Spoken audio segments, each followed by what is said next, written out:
No momento em que a humanidade sofre por tanto desamor, pela fome, pelas guerras, os tóxicos alimentando a violência em nossa cidade. Esta emissora traz até você momentos de amor, paz e alegria, através de um programa feito com carinho para o seu coração.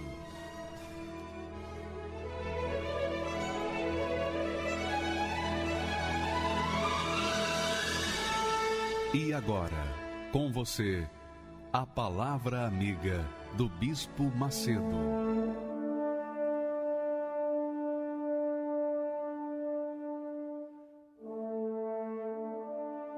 Olá, meus amigos, que Deus abençoe a todos de maneira abundante em nome do Senhor Jesus. A todos os que creem naturalmente, porque quem não crê não tem condição de receber nada.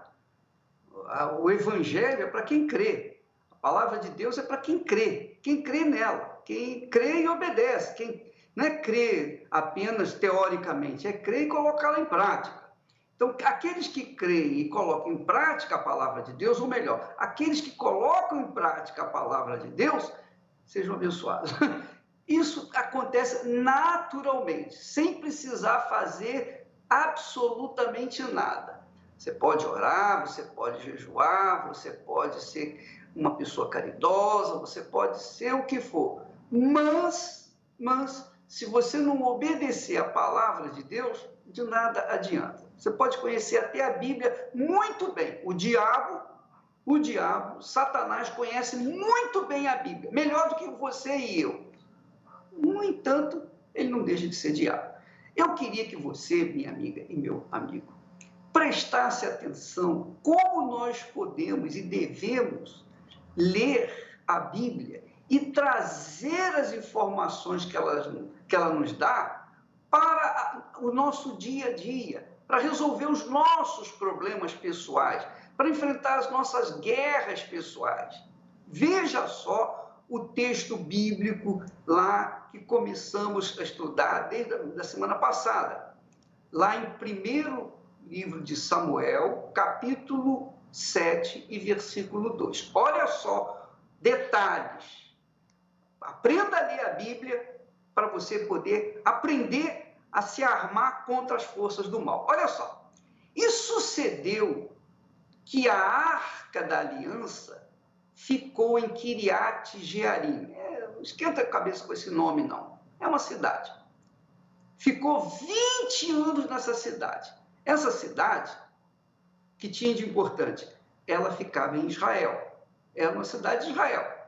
Então, ficou 20 anos nessa cidade. 20 anos. Mesmo assim, toda a casa de Israel lamentava seus fracassos diante do Senhor. Então, vamos entender isso aqui. A Arca da Aliança, hoje, simboliza ou tipifica a palavra de Deus. Você tem a Bíblia em casa, de repente a sua Bíblia está empoeirada, você nunca abriu a Bíblia para ler, e por isso você não sabe dos seus direitos pela fé no Senhor Jesus. Então, o povo de Israel tinha a arca original, a arca que foi feita lá no deserto, quando Israel saía do Egito. Aquela arca de ouro, gloriosa, que representava Deus no meio do povo.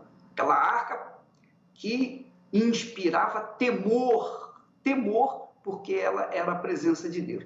Essa arca estava nessa cidade de Israel, mas Israel continuava lamentando os seus fracassos. Ora, se a arca estava junto dele, porque a arca representava Deus, como é que esse pessoal estava lamentando a sua miséria, a sua desgraça, o seu fracasso? Por quê? Vamos ler o seguinte versículo. Então, porque eles lamentaram, eles falaram com o profeta Samuel. E o profeta Samuel falou para toda a casa de Israel, dizendo: vocês, nas minhas palavras, vocês se converterem de todo o coração ao Senhor, tirai de dentro de vós os deuses estranhos, os ídolos de pau, de pedra, de metal, os palangandãs, né? Aqueles patuás, se vocês se converterem, se voltarem para Deus de todo o seu coração, então vocês, também tirando os deuses de pau, de pedra, de metal, os ídolos, aí sim vocês preparam o coração para servir a Deus e somente a Ele. Então você prepara o coração para servir apenas a Deus. Quer dizer, preparar o coração, já uma vez que se voltou 100% para Deus. Muito bem. Agora eu tirei todos os ídolos, todos os deuses de pau, de pedra, de metal. Muito bem, ótimo. Agora prepare o coração para servir ao Senhor. Quer dizer, prepare o coração para ser o templo do Espírito Santo. Prepare o coração para ser de Deus. Prepare o seu coração para a morada do Espírito Santo. E então, ele vos livrará da mão dos filisteus.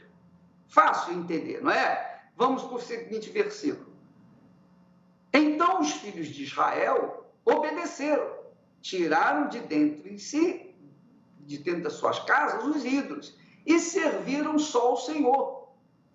Disse mais Samuel: congregai a todo Israel em Mispa, quer dizer, em outra cidade, e eu vou orar por vocês. Então, veja só, eles já tinham feito o quê? Primeiro, eles se converteram.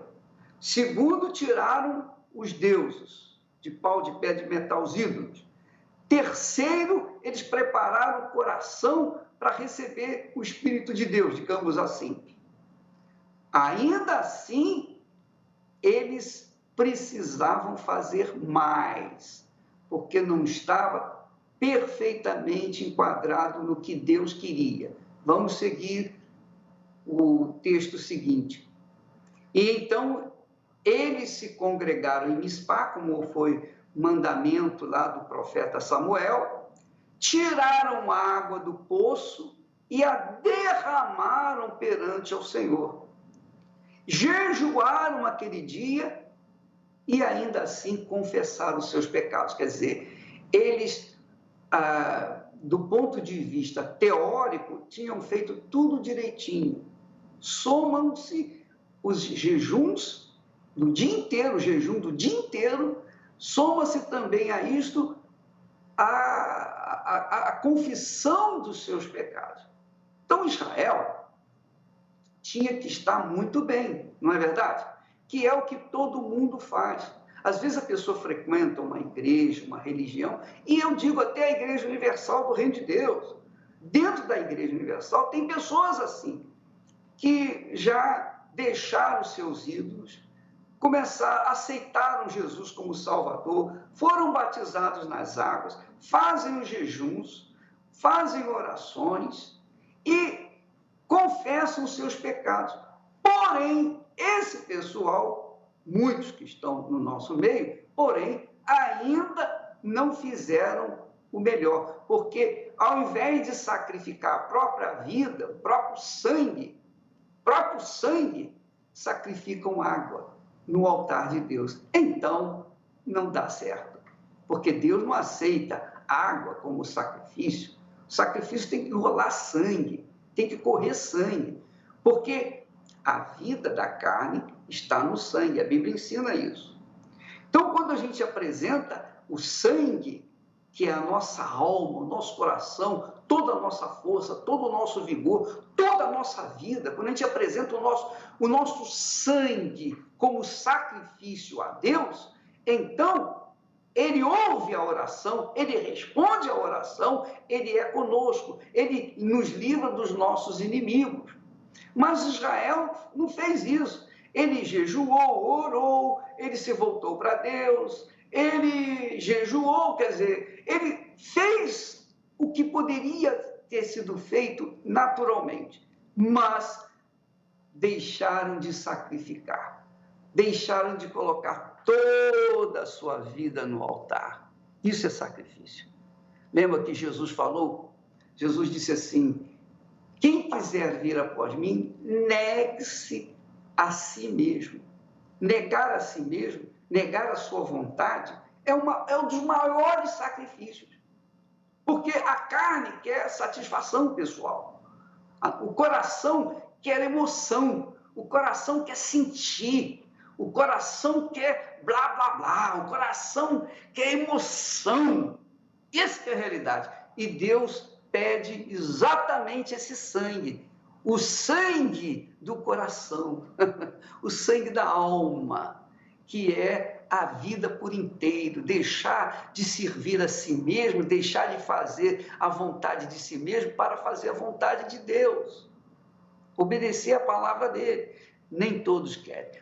Tem muita gente dentro da Igreja Universal que não faz isso. Você que talvez esteja me assistindo, deve ser uma dessas pessoas que faz tudo direitinho, menos sacrificar a sua vontade. Você continua dividindo o seu eu, o seu coração com o mamon. Você divide o seu, ou tenta, né? Dividir o seu coração. O mamon, no caso, é você.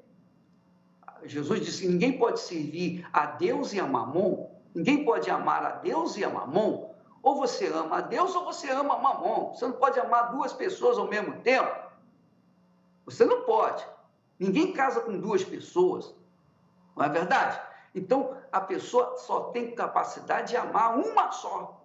Então, Deus quer ser o primeiro. E Ele não tem sido o primeiro na sua vida, por exemplo. E aí a sua vida fica um caco, fica um lixo. Aí você fica reclamando com Deus. Poxa, mas eu vou na igreja, eu dou oferta, eu sou dizimista, eu faço isso, eu faço aquilo. Você faz tudo isso, mas o seu coração não é meu, então não adianta. Deus quer esse sangue.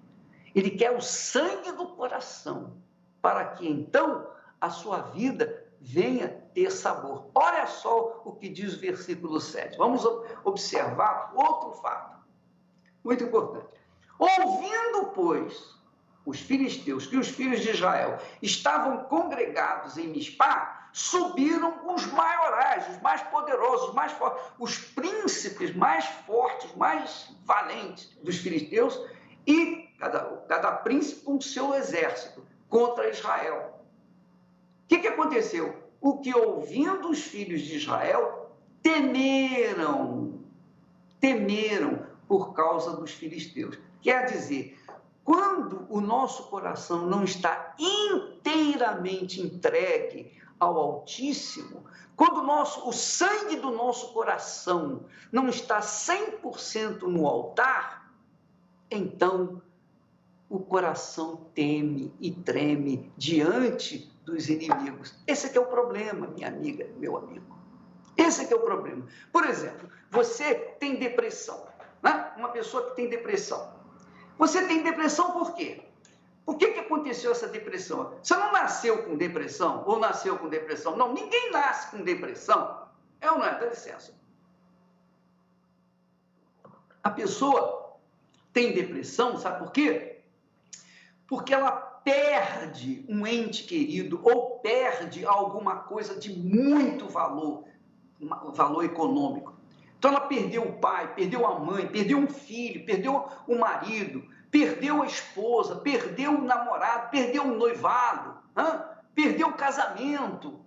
Então, quando a pessoa perde alguma coisa, onde o seu coração tem se agarrado, a pessoa se agarrou a uma pessoa, se amarrou a essa pessoa, se atou, ficou colado com essa criatura. Quando ela perde essa criatura, o coração também vai com a criatura.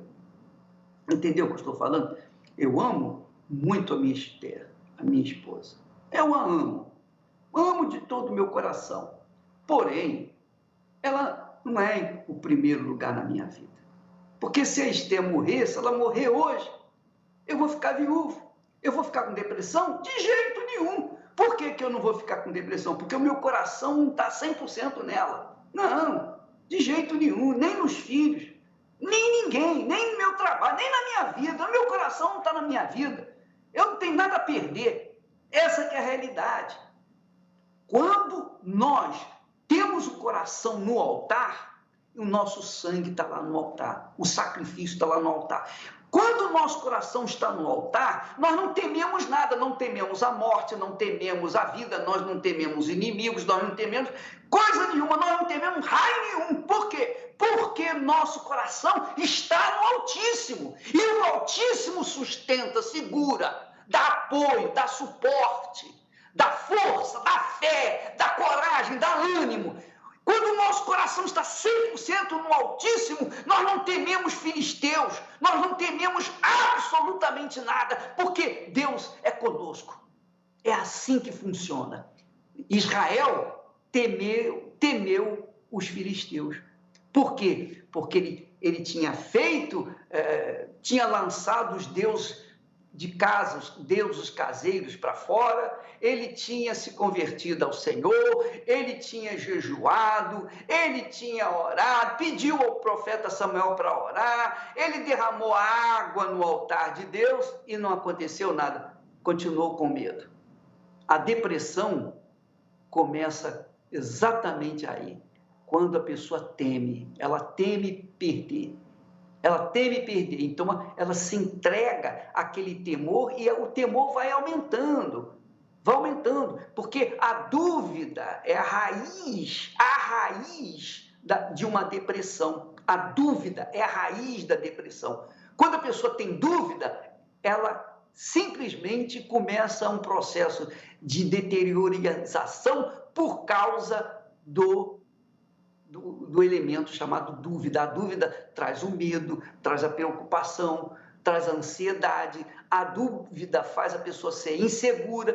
E é aí que a coisa começa a pegar para a depressão. Agora, quando você está com a sua vida no altar, quando o seu coração, o sangue do teu coração está no altar, minha amiga, eu duvido que você vai ter dúvida. Você vai ter aquela segurança, aquela certeza. Você sabe que Deus é contigo. E Ele, então, dá apoio, Ele responde, Ele corresponde a essa fé. Mas Israel estava com medo dos inimigos, porque Israel não tinha certeza que Deus era com ele. Essa era a realidade. Vamos ver o versículo seguinte. Então diz assim: por isso, quer dizer, por causa desse temor, por causa desse medo dos filisteus, os filhos de Israel disseram a Samuel: não cesse de clamar ao Senhor, nosso Deus, por nós. Por favor, não pare de orar por mim. Ore aí, sem cessar por mim. Eu já fiz o sacrifício, eu já dei a minha oferta, eu já fiz o meu jejum, eu já fiz isso, eu já fiz aquilo. Mas ele não tinha feito a coisa certa. Ele não deu o coração. Ele deu as lágrimas. Ele deu as emoções. Quando fala que ele derramou água no altar de Deus, com certeza essa água representa as suas lágrimas.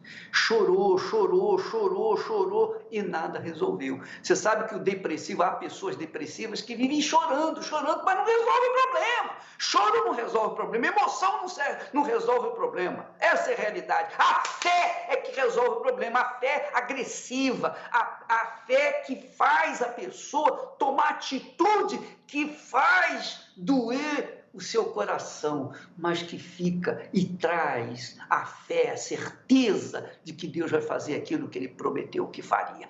Então, disseram os filhos de Israel: não cesse de orar, de clamar ao Senhor nosso Deus por nós, para que nos livre da mão dos filisteus.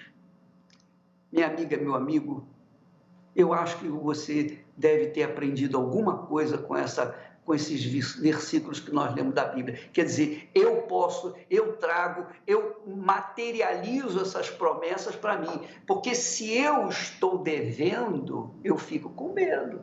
Se eu estou em pecado, eu fico com medo. Eu não tenho fé. Se eu estou em falta com Deus, eu fico logo com medo. Foi o que aconteceu com Adão e Eva. Quando eles caíram em tentação, eles se esconderam, quer dizer, estavam com medo. Quem não tem medo, não tem que se esconder. É ou não é? Ninguém se esconde estando com a sua vida em dia. Mas quando a pessoa deve, aí ela teme. Como diz o ditado popular, né? Quem não deve, não teme.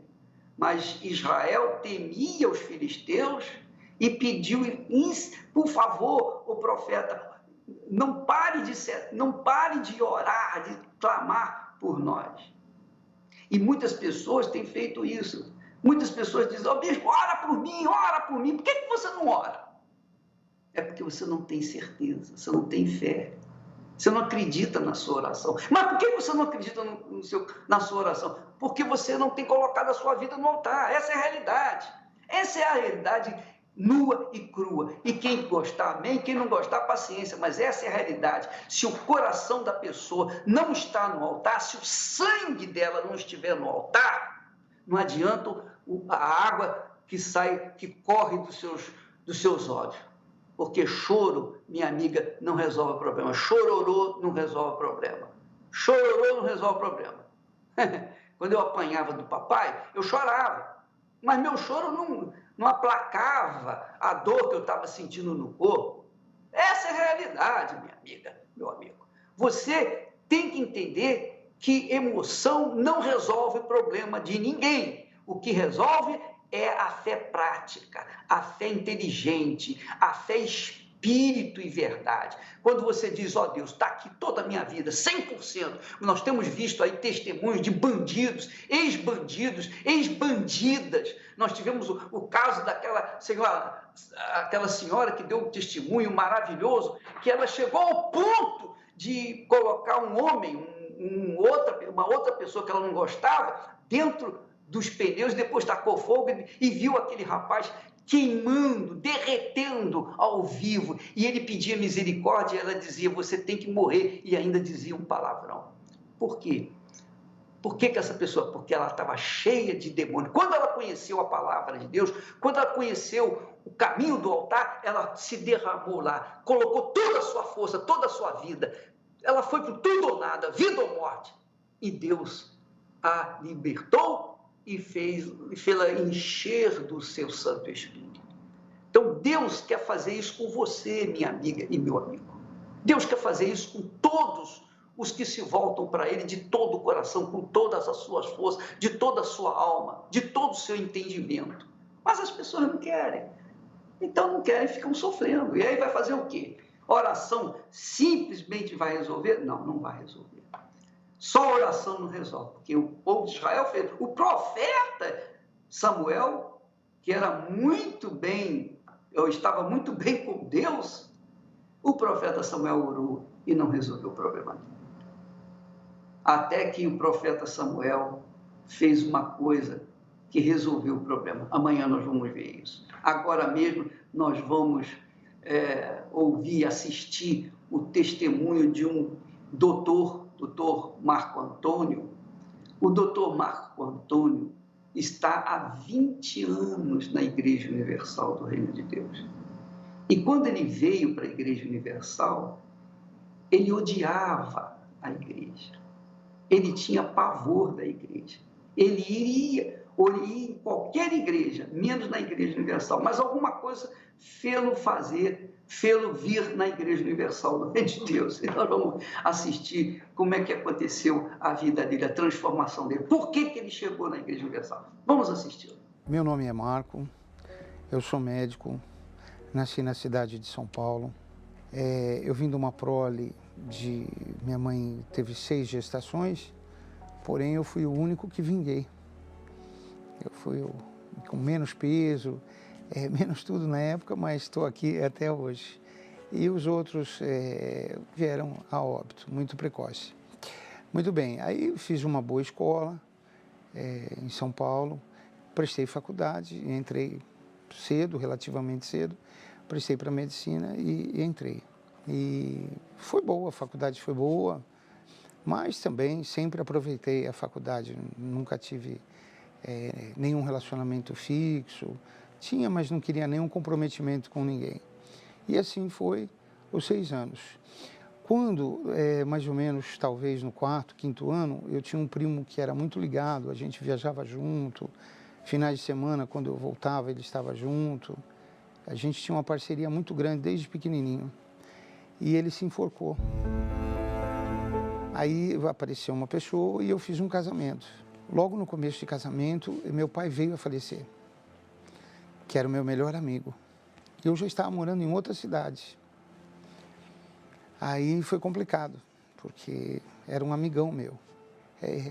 A minha briga era contra a morte. Eu nunca aceitei a morte. Passou-se quase um ano, aí o meu sogro, naquela época, veio a falecer. Ele era médico, ele era um amigão meu.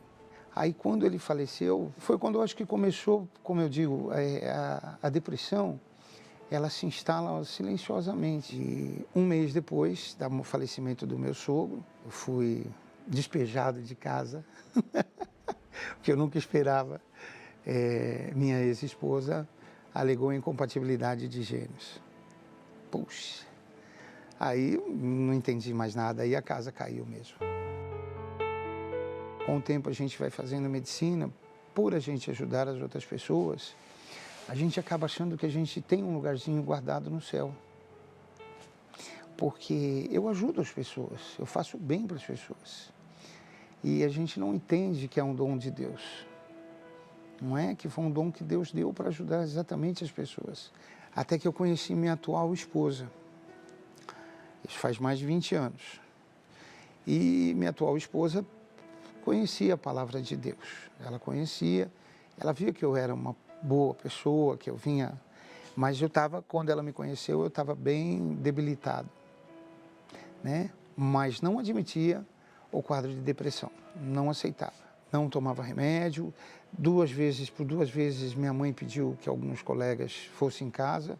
Eu lembro de 2 amigos psiquiatras que chegaram aí e eu não aceitei ajuda. Conversamos tranquilamente, deixaram receitas, mas eu me apoiava na minha profissão. Minha profissão para mim era tudo. E persistia, principalmente à noite, aquela angústia, aquele aperto, aquela dor na garganta que sufoca a gente. E eu lembro por vezes que eu deitava no chão e ela falava, Marco, vem para a cama. Eu falava, não consigo.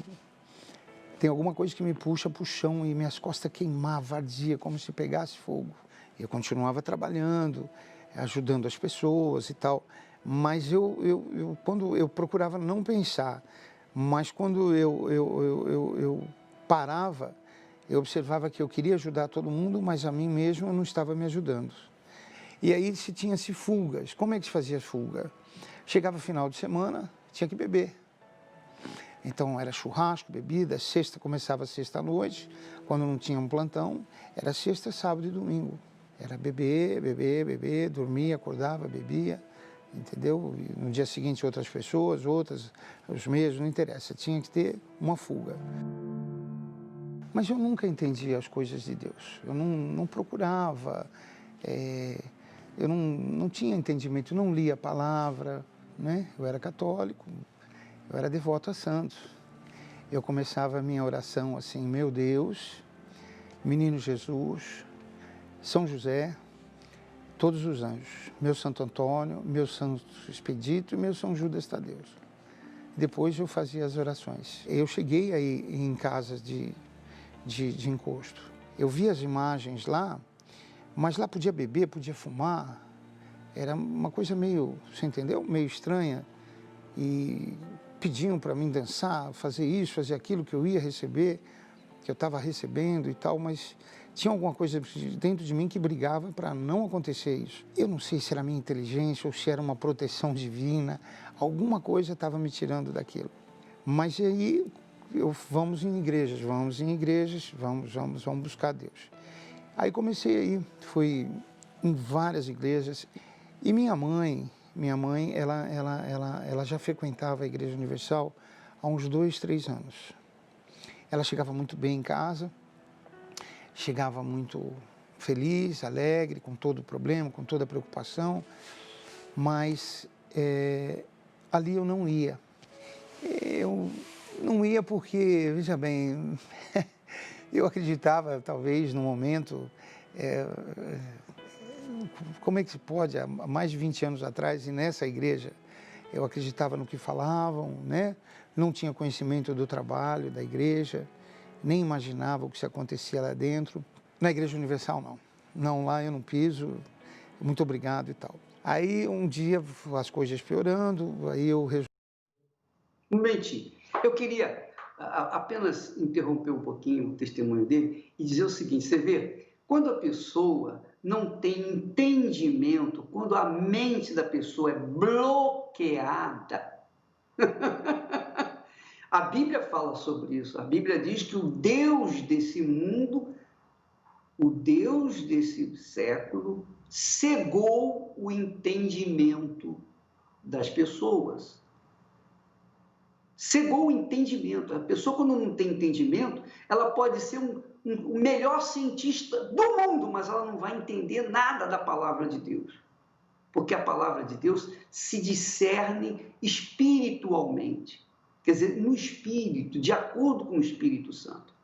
Mas o doutor, ele estava numa depressão profunda e não sabia o que fazer. Ele foi na bruxaria, na feitiçaria, na magia, ele foi na igreja, ele era católico, ele fazia suas preces, suas rezas, participava das missas, foi nas igrejas evangélicas em geral, mas a vida dele continuava a mesma coisa. Ele estava procurando. E ele não sabia o que fazer, mesmo tendo diante dos seus olhos a sua bondosa, generosa mamãe. A mamãe era o testemunho de Jesus, a testemunha de Jesus dentro da casa dele. Ele estava vendo que a mãe chegava bem, feliz, mesmo com todos os problemas. E muita gente não consegue também ter esse discernimento. É o caso do doutor aí. Ele não discernia que a mãe estava feliz porque alguma coisa tinha acontecido com ela. Vamos continuar assistindo então. Resolvi, vamos mudar de cidade. Aí eu fechei o consultório. Do nada, parei de trabalhar, suspende as consultas, suspende as cirurgias, encaminho os pacientes para outros colegas e fiquei um mês sem trabalhar. E aquilo foi pior, porque eu fiquei dentro de casa. E a depressão aí chegou no fundo do poço. Até que um dia eu acordei e falei para minha mãe que eu ia com ela, nunca me esqueço. Foi numa sexta-feira, 9 de março, de quase 20 anos atrás. E minha esposa veio do trabalho, que ela trabalhava, e nós fomos. Quando chegou na porta da igreja, eu não quis entrar. Aí eu falei, não, sinto muito, mas aqui não, eu volto outro dia, deixa para lá. Aí minha mãe fez uma súplica muito interessante. Ela falou assim, eu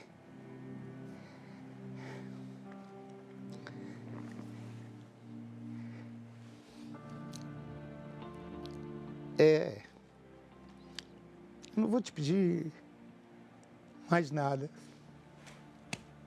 só que você entre. Engraçado.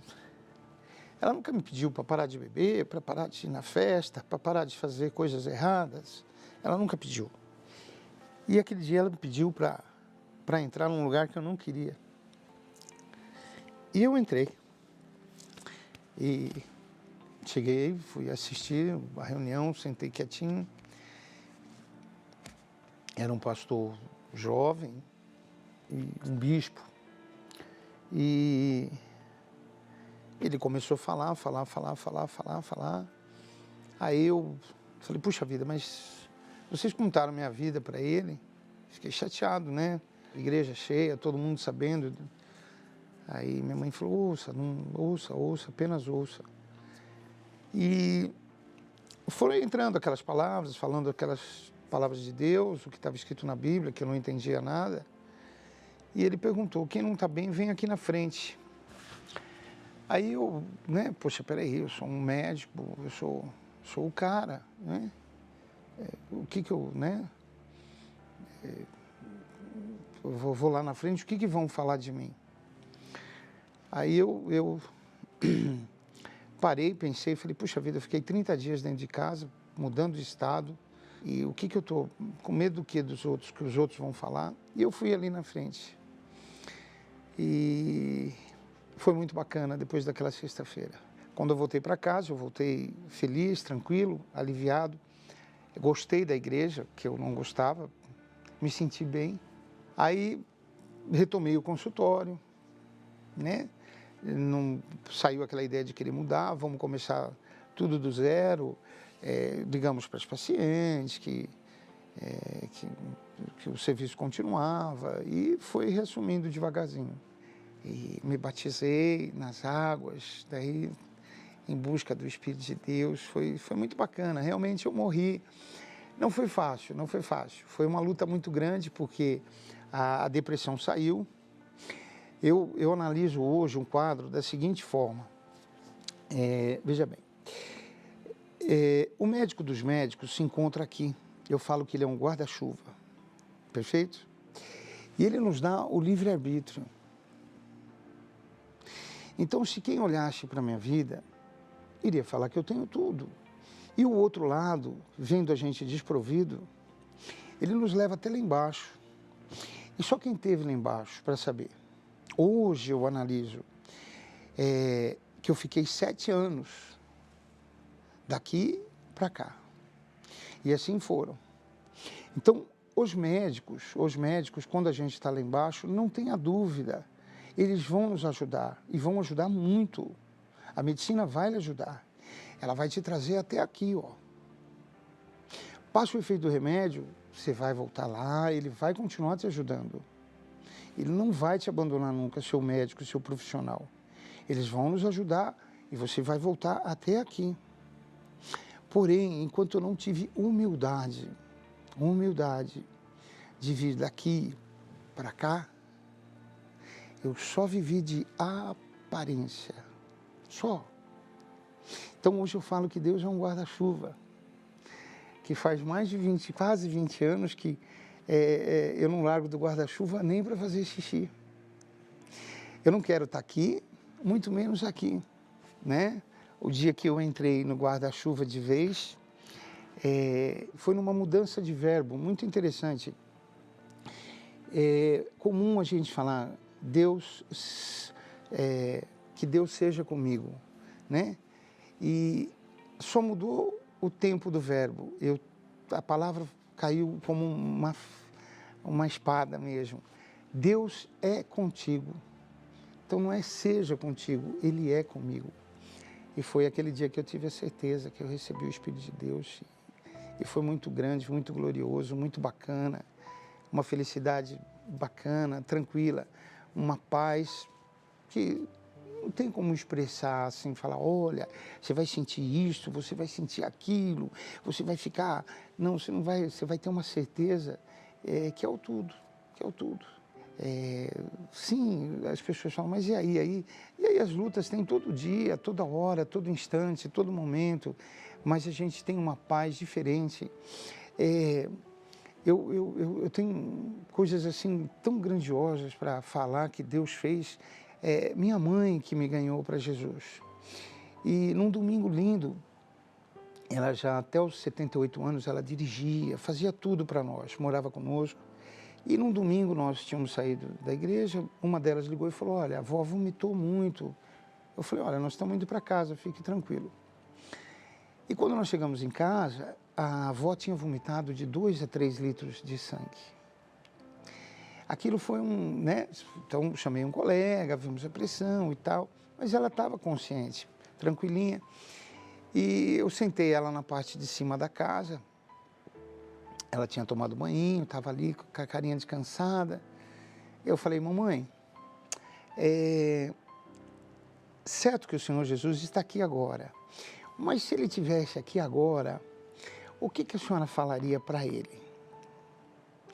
Ela olhou para uma janela e falou assim, eu te amo. Olhou para outra e falou, eu te amo. E olhou para a terceira e falou, eu te amo. A momento algum ela pediu, me ajuda, eu estou morrendo.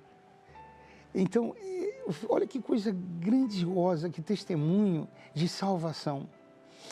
2 horas depois ela foi submetida a uma intervenção e veio a falecer. Então veja bem, olha a paz. Tanto que, veja bem, a coisa foi tão grandiosa que não houve velório, não houve choro. o que não aconteceu há 20 e tantos anos atrás, quando meu pai morreu. Dali, quando ela faleceu, eu vi o verdadeiro sentido da vida, porque o Espírito Santo deu uma paz. A vida seguiu normal, como se assim, e sua mãe? Minha mãe está ótima. Ela está bem? Vocês nem imaginam como ela está bem. Então o Espírito Santo me deu um novo sentido na vida. Ele me deu uma postura diferente, uma forma diferente de pensar, de ver o sentido da vida, para onde eu vou, o que eu estou fazendo aqui. A presença do Espírito Santo na vida da gente muda tudo, porque, veja bem, eu tenho 3 filhos, 3 homens, nota 10, tenho uma esposa maravilhosa, tenho um consultório que só Deus de abençoado que é. Então, o Espírito Santo deu tudo isso para mim, saúde, muito trabalho, amo o que faço. E a oportunidade que Ele me dá nesse equilíbrio todo que eu tenho, tudo, muitas vezes, é lógico, nem sempre é possível, mas muitas vezes contar simplificadamente a história do guarda-chuva para as pessoas. Porque salvar a vida ali, não tenha dúvida, é um dom que Deus deu para nós. Mas e essas almas? E peço a Deus que continue dando força para a gente ganhar muitas almas aí.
Através do ensino da Bíblia e da oração, toda quarta-feira aprendemos a boa, perfeita e agradável vontade de Deus para nossas vidas.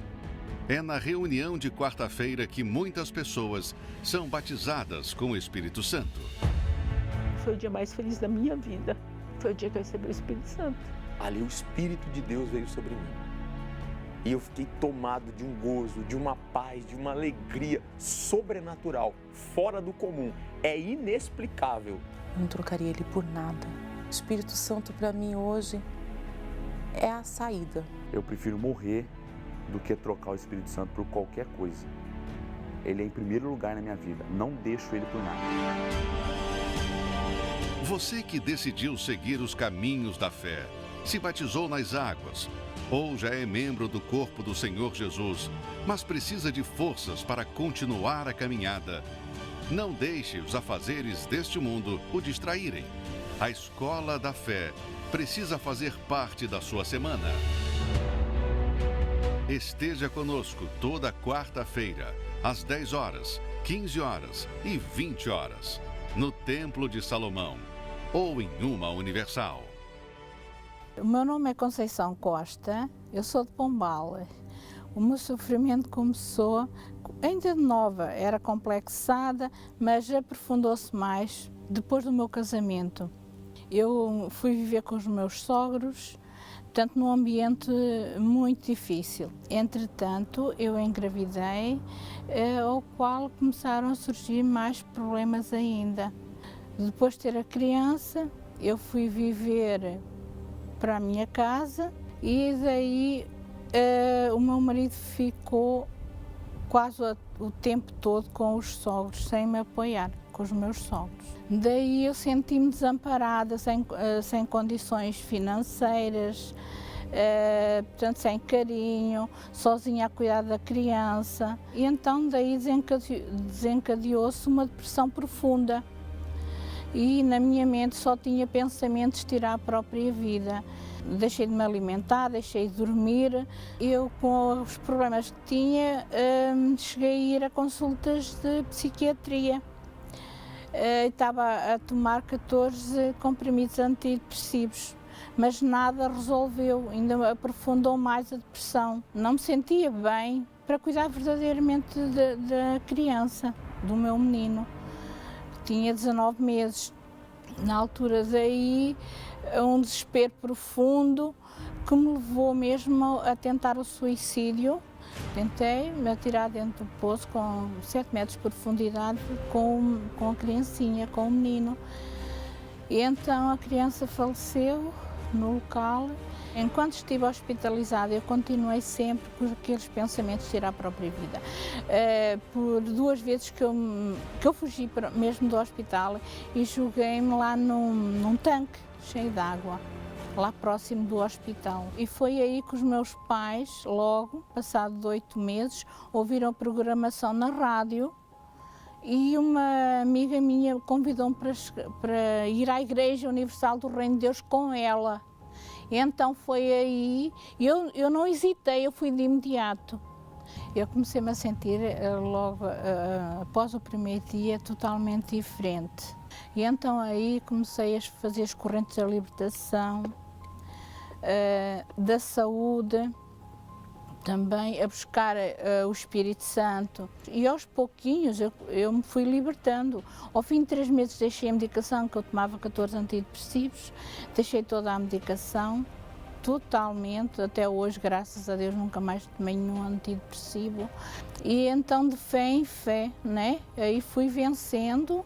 E a nível profissional, hoje sou realizada, a nível sentimental, conheci o meu marido atual na igreja, recebi a presença de Deus, o Espírito Santo, que isso não há explicação, uma alegria superior, né? Que vem mesmo do Altíssimo. E aí hoje é assim, eu vivo para Deus, né? Para servir a Deus, para exaltar, para ajudar o próximo, né? A igreja, ela teve uma grande importância na minha vida, né? Porque se eu não conhecesse este caminho, Pois hoje não estava viva, deixei de ser uma pessoa pessimista, né? Complexada. Comecei a encarar a vida totalmente diferente, a sentir-me realizada, mesmo tanto a nível profissional como familiar, de saúde, né? Psíquico. Então aí, à medida que ouvia também as pregações, né, das reuniões, isso me ajudava bastante, me fortalecia. Eu comecei a encarar os problemas de forma diferente, como a olhar o além do problema, né, o resolver o problema, não ficar acomodada, né, mas sim arranjar forma de resolver o problema. Essa força vinha de Deus, eu confiar em Deus e confiar em mim mesma, porque nós temos que confiar em nós. A mudança verdadeira veio quando eu recebi o Espírito Santo, aí é que me deu força para tudo, para vencer. Tanto que eu tinha também deixado os estudos a meio, conseguir estudar à noite, estar a trabalhar, coisa que era impensável eu fazer isso noutros tempos, não me sentia capaz. O Espírito Santo me capacitou para eu mudar totalmente a minha vida, não é? Recebi o Espírito Santo, então mudou o caráter, mudou o interior em primeiro, né? Mudou o caráter. Quando há transformação dentro de nós, há a transformação interior, mas também há a transformação exterior. Tudo mudou.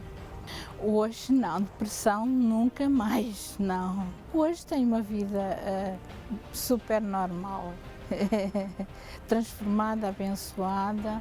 Feliz. Eu nunca imaginei poder ser feliz como sou atualmente. Graças a Deus. Olha, pessoal, nós tivemos aí esses testemunhos magníficos, maravilhosos, tanto dessa senhora quanto do doutor.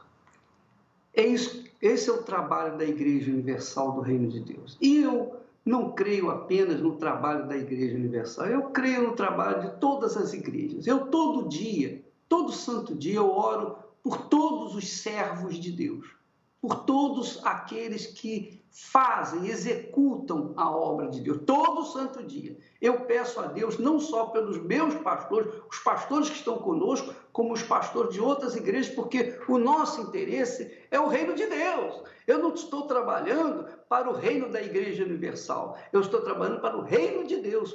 Nós estamos trabalhando, todos somos servos. E nessa luta que nós temos diária, obviamente, sempre tem, de vez em quando aconteceu naquele episódio da ofensa que o Von Helder fez à Igreja Católica, e agora nós temos a ofensa do bispo Formigoni, que postou um vídeo aí, o demônio falando que as igrejas evangélicas, aí, as outras igrejas evangélicas têm demônio. Ora, eu creio no trabalho dos servos do Altíssimo. E eu quero aqui, diante de todo esse público que nos acompanha, e sobretudo diante de Deus, eu quero pedir perdão. Eu quero pedir perdão porque, embora eu não tenha nada a ver com isso, mas por conta da ofensa que esse vídeo veio trazer para os demais pastores de outras denominações, eu me sinto culpado. Talvez eu não tenha ensinado, não tenha falado o que tinha que ter falado para todos os pastores. Talvez tenha faltado um pouco de ética e respeito ao trabalho dos outros. Cada um tem a sua igreja, cada um tem a sua religião. Eu respeito a religião de todas as pessoas. Ou melhor, eu respeito todas as pessoas que têm a fé em Deus. É uma coisa que já vem de nós, é o Espírito Santo que nos dá esse respeito. E por conta desse episódio, novamente eu quero pedir para vocês perdão por essa falta de consideração por parte do Formigoni. Eu já chamei a atenção dele e ele me explicou que foi... Enfim, ele deu as desculpas dele lá, mas isso não importa. O que importa é o seguinte, pensando nessas coisas todas, eu me recordei daquela palavra que o apóstolo Paulo fala aos romanos. Aos romanos, ele diz assim, ele faz a seguinte pergunta, à igreja em Roma: e se a nossa injustiça for a causa da justiça de Deus? Que é o caso agora. Houve uma tremenda injustiça por conta do Formigoni, por conta de nós todos, porque estamos todos no mesmo barco da Igreja Universal. E se a nossa injustiça aos demais irmãos, pastores, etc., for a causa da justiça de Deus? Nós vimos no passado que a injustiça de Raquel de chamar o seu filho para tomar o lugar do filho mais velho, chamar Jacó para tomar o lugar do outro filho, Esaú, foi a causa da justiça de Deus mais tarde. Então eu creio que isso vai acontecer. Embora você que está me assistindo é pastor de outra igreja, outra denominação, você tem o meu respeito e a minha oração. Eu oro por você mesmo antes disso tudo. Agora eu vou orar muito mais. E eu vou ter que pedir a você, pelo amor de Deus, ore pelos nossos pastores também, porque de repente sai um maluco falando uma coisa bobagem aí e a gente tem que pagar o pato. Então, minha amiga, meu amigo, nós vamos unir a nossa fé, vamos nos unir, vamos continuar unidos, orando uns pelos outros, que é o que nós temos feito durante esses últimos tempos. Por quê? Porque nós vamos amadurecendo. Então, com esse amadurecimento, a gente vai compreendendo melhor as coisas, vai entendendo melhor a vida. E eu quero que você entenda isso também da nossa parte, tá bom? Perdoe o Formigoni, não fique com mágoa dele não, porque ele, com certeza, precisa da sua oração mais do que você, não é verdade? Nós vamos, então, agora aproveitar esse momento, vou orar por você em nome do Senhor Jesus. Aproxime-se do seu televisor, do seu receptador e vamos falar com Deus em nome do Senhor Jesus. Espírito Santo, em nome do Senhor Jesus, eu peço que o Senhor venha fazer a justiça que a nossa injustiça causou para essa gente toda que tem procurado ganhar almas para ti. Eu sei que existem falsos pastores, falsos profetas, mas eu falo por todos aqueles que são teus servos, que estão lutando como nós pelas almas. Nós não estamos lutando pela nossa vida, pelo nosso ser, pelo nosso bem-estar, nós estamos lutando pela salvação de almas. E eu peço que o Senhor venha ao encontro de todos eles e venha trazer a tua justiça, fazer a tua justiça, porque as nossas injustiças causam a justiça do Senhor. Eu tenho certeza disso, porque é o que o teu servo falou, dirigido pelo teu Espírito. Eu te peço por toda a tua igreja, por todas as pessoas que estão nos assistindo, sejam todos abençoados em nome do Senhor Jesus. Sejam todos. É alma, nós queremos salvar a sua alma. É uma pessoa, é uma alma. Então seja abençoado em nome do Pai, do Filho e do Espírito Santo. E todos os que creem digam amém e graças a Deus.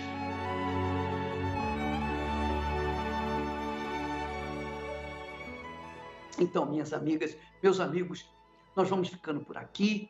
Amanhã estaremos de volta. Que Deus abençoe a todos, em nome do Senhor Jesus Cristo. Amém e graças a Deus.